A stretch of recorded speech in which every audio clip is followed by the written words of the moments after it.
folks, welcome to Legacy IAS Academy. In this video, we will be discussing a current affair topic presented to you by a faculty, Sushma KP. So, what is the topic that we are looking into today? Red flags in government. Can Gen AI track officials and citizens? Okay. First and foremost, why is this in news? See, as of now, within the Indian government, senior bureaucrats, your officials, and all have stated that as of now, there is huge amount of close caution and a good watch on your Gen AI or generative artificial intelligence and with regarding to data security. The key question that comes here is, can AI systems track, infer, and profile officials and citizens through their prompts? This is coming at the backdrop of the period of time when your India AI mission has more of sanction with 10,370 crores to build indigenous LLMs or large language models. What exactly is all of this? Let me give you an example. Recently, the finance ministry has told its officials not to use these kind of Gen AIs such as your Chat GPT or DeepSeek in their official laptops or computers. Why? Because it could have a confidentiality breach. That is, when these if, let's say you're going to use Chat GPT or DeepSeek, these are called as generative AIs. Okay, now these in your official laptops, we don't exactly know how much or to what extent the search engine can go to. Now, if you will ask, okay, let's say I've had an interministerial meeting, I will now come in and ask for a summation of what just happened. So, based on the way that your policy experts or bureaucrats or your very influential academicians, if they try to put these prompts and it your let's say your Gen AI such as ChatGPT, Gemini, and your DeepSeek, all of these will be able to create an analysis as to, okay, this person might be trying to go towards this. Let's say your police forces will ask, give me a sweep or a scale of your CCTVs. So this can be a predictive behavior. So in order to avoid, and also one of the things is, see, this data whatever they're going to take, it is not in India, it is in your giant tech firms which are in the foreign countries. Understanding? Especially at a period of time when your USA is following principles such as, let's say, with its H1B visas, restrictions, and the amount of things that we are seeing, the restrictions that have been imposed on India itself is an indication as to how much it is important for India to localize its data. And second thing, not just blindly use this generative AI, and especially from your government sector. Okay, so when your officials, government officials specifically, use your Gen AI for official work such as your summaries, drafts, or analysis, every prompt of theirs will reveal an intent, tone, and policy direction which can be used for strategic decisions or even security vulnerabilities. When they ask ESC how much of sweep the CCTVs, government priorities, policy timelines, all of this can be made available to the foreign, from both the government sector and the people. Yes. So, if analyzed by your foreign AI platforms, this could expose our government priorities and also policy timelines. And most importantly, your AI can tell what these information is used for, or what could they be thinking in order to do these. Also, they can do that predict analysis.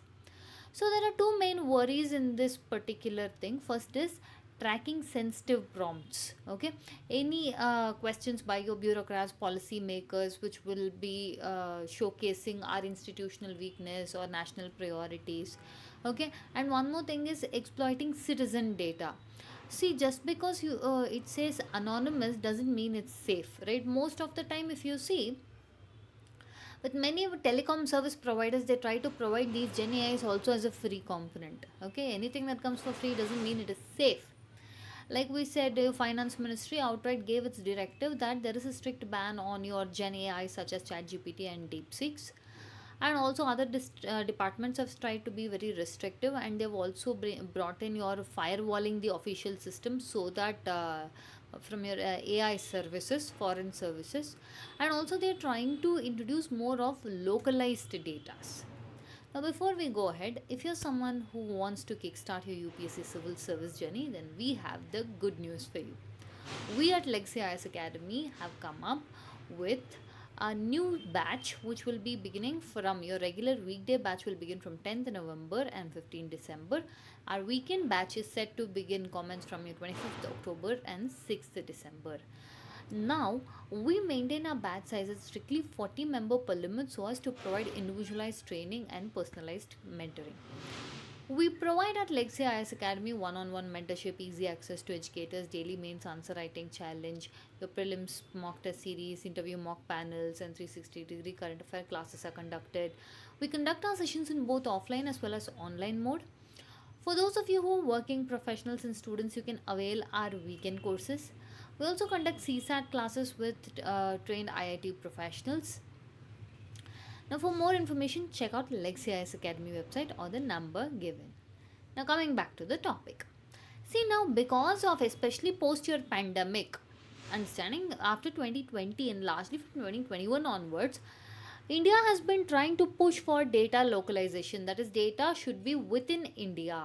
So, for that, when foreign firms are not on sync with this, we started trying to push India AI mission, India Artificial Intelligence Mission, with a budget of 10,370 crores, where 12 indigenous LLMs are large language modules are to be developed with your domain specific AI models.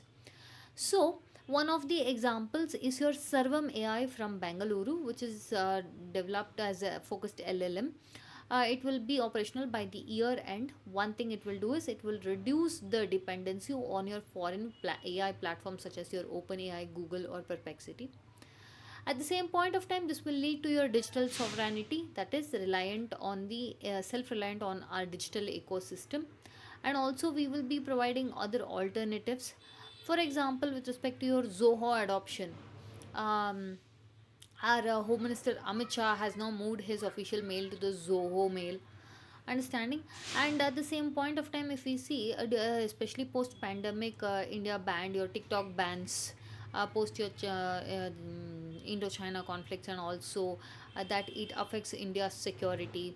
Now, X, that is the former Twitter, when this was there, many of our senior officials tried to promote your coup also, but again, this app failed. Now, under your Atmanirbhar Bharat, we are trying for self sufficiency even in technology. See, one thing with respect to using your, let's say, WhatsApp, or with respect to ChatGPT, Gmail, or any of this, all this have the constant traditional concern of your data privacy. That is, who accesses this raw data, and this data is to be kept in India, but it is taken to the foreign countries. And also, indirectly, the new threat is your inference privacy. Your AI can deduce what these people are going to do with this query. Okay, so this prompt behavior will become an unintentional surveillance tool for your foreign companies. Understanding? So, what are your some of the foreign generative AI platforms which are linked with the telecom plans? If you take this telecom plans, these comes free with it. For example, Gemini and Perplexity Pro, Chat GPT. Understanding? So, these are some of the things that we can see. One more thing is mass deployment offers will also showcase, it will be able to predict, because no one knows for exactly how much of a search engine and what their search engine can do, and they can even get the behavioral data. And with because of this vulnerability of no localization, we can be completely dependent on them. So, the IT Ministry subcommittee, especially under your AI, India AI mission, has submitted the report on your AI regulation, which is telling few basic things. What are those? First, create India specific risk assessment framework and focus on real world harm evidence. Meaning, now, if at all we are going to bring in safety, that should also be balanced with respect to your innovation. Okay, both has to be there and one cannot be compromised for the other. And again, the same thing, India's balancing act between your innovation and national security comes into framework where everyday governance revolves around these things. One way that India can do is develop your indigenous AI systems where the data will be localized. We are not telling that we do not want anywhere of AI. No, we do. But at the same point of time, make sure that our sovereignty or security is not affected. So your India AI mission is not just a digital mission, but it is a digital sovereignty mission.